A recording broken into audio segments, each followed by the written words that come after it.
Class 6 के बच्चे हिंदी मंजरी में आज आप पाठ 4 नीति के दोहे पढ़ेंगे। पहले भी हम आपको पाठ 3 तक हिंदी में 6 से लेके 8th क्लास तक पढ़ा चुके हैं। आज आप 6 क्लास के बच्चे पाठ 4 नीति के दोहे पढ़ेंगे। सबसे पहले देखिए पदहांसों की व्याख्या कबीरदास जी। ये आपने दोहा सुना होगा और आपने बुक में भी पढ़ा होगा।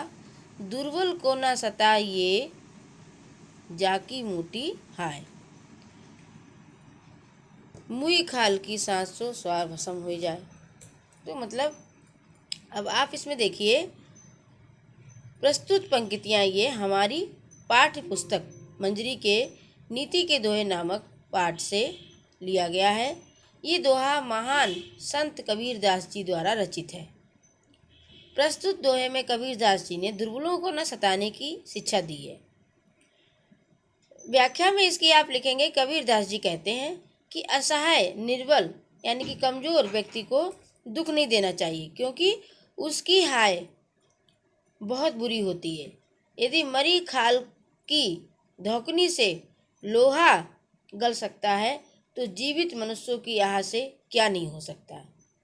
इस प्रकार हमें दुर्बल को नहीं सताना चाहिए। अगला रहीम जी का दोहा देखिए। बेरहीम को रंग तक का ये दोहा है। प्रस्तुत पदांश हमारी पाठ्य पुस्तक मंजरी के नीति के दोहे नामक पाठ से लिया गया है। इसके रचयिता रहीम दास हैं। इसके प्रसंग में रहीम जी कहते हैं, ये रहीम जी की नीति मूलक दोहा है। इसमें जीवन मूल्यों का सरस वर्णन हुआ है। इसकी व्याख्या आप देखिए। रहीम जी कहते हैं कि वे लोग धन्य हैं जो परोपकारियों के साथ रहते हैं, उन्हें भी परोपकार का फल मिलता है। मेहंदी बांटने वालों के भी हाथ लाल हो जाते हैं। कितनी अच्छी बात कही है कि जो लोग मेहंदी बांटते हैं उनके हाथ भी लाल हो जाते हैं। तो मतलब जैसे लोगों की संगत में आप रहोगे आप वैसे ही हो जाओगे और आपका भी उसका फल आपको भी मिलेगा। प्रश्न नंबर 1 देखिए। नीचे कुछ वाक्य लिखे गए हैं, इनसे संबंधित दोहों को उसी क्रम में लिखना है। मधुर वाणी औषधि का काम करती है तथा कठोर वाणी तीर की तरह मन को भेद देती है, चुभ जाती है। मीठा बोलकर आप किसी से कुछ भी काम करा सकते हैं और कड़वा बोल के आप अपना काम बिगाड़ सकते हैं। मधुर वचन है औषधि, कटुक वचन है तीर, सेवन द्वार हुई संचरे साले सकल शरीर।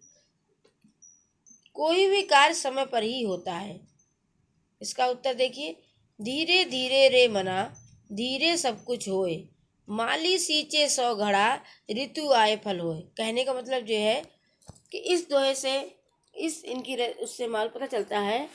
रहीम जी कहते हैं कि धीरे धीरे रे मना, जो लोग धीरे धीरे धैर्य रखकर अपना कार्य करते रहते हैं वो समय आने पर उसका फल उन्हें अवश्य मिलता है। माली सींचे 100 घड़ा और ऋतु आए फल हो। जिस प्रकार माली एक छोटे से पौधों को घड़ों से सींचता रहता है और एक दिन जो है जब उसका ऋतु का मौसम आ जाता है, ऋतु आ जाती है तो उसमें फल लगने लगते हैं। अगला देखिए। अपने दुख को कहीं उजागर नहीं करना चाहिए। उत्तर में देखिए। रहीमन निज मन की व्यथा, मन ही राखो जोय, सुन अटलह लोग सब बांट न ले कोय। रहीम जी कहते हैं अपनी मन की दुख, अपने मन की परेशानी अपने मन में ही रखो। लोग आपकी बात को, आपके दुख को सुन के इठलाएंगे, हंसी बनाएंगे, लेकिन कोई भी उसे बांटेगा नहीं, कोई भी उस परेशानी को नहीं बांट सकता। परोपकार करने वाले लोग प्रशंसनीय होते हैं। रहीम जी कहते हैं बेरहीम नर धन्य है पर उपकारी अंग, बाटन वारे को लगे ज्यों मेहंदी को रंग। मतलब रहीम जी कहते हैं कि वे लोग जो अभी जैसा कि अभी ऊपर बता चुके हैं कि जैसे व्यक्ति की संगत में हम रहेंगे उसका फल भी हमें वैसा ही मिलेगा। जिस प्रकार एक मेहंदी बांटने वाले व्यक्ति के हाथ भी लाल हो जाते हैं, तो उसी प्रकार परोपकारी के संग रहकर परोपकारी का फल हमें भी मिलता है। दूसरे लोगों में बुराई देखना ठीक नहीं है। बहुत से लोग होते हैं हमेशा दूसरे में बुराई देखते रहते हैं। बुरा जो देखन मैं चला, बुरा न मिलिया कोई, जो दिल खोजा आपनो, मुझसे बुरा न कोई। अक्सर देखा जाता है, रहीम जी कहते हैं कि लोग दूसरे में बुराई देखने चलते हैं, लेकिन कभी भी अपने अंदर वो खोज के नहीं देखते हैं कि उनके अंदर ही बुराई है। जब खोजो तो अपने अंदर ही बुराई निकलती है। प्रश्न नंबर 2 देखिए, निम्नलिखित पंक्तियों के अर्थ स्पष्ट करना है। माली के द्वारा लगातार पेड़ों को सींचने पर भी फल क्यों नहीं आते हैं? क्योंकि कोई भी काम अपने समय पर होता है, घबराने से कुछ नहीं होता है।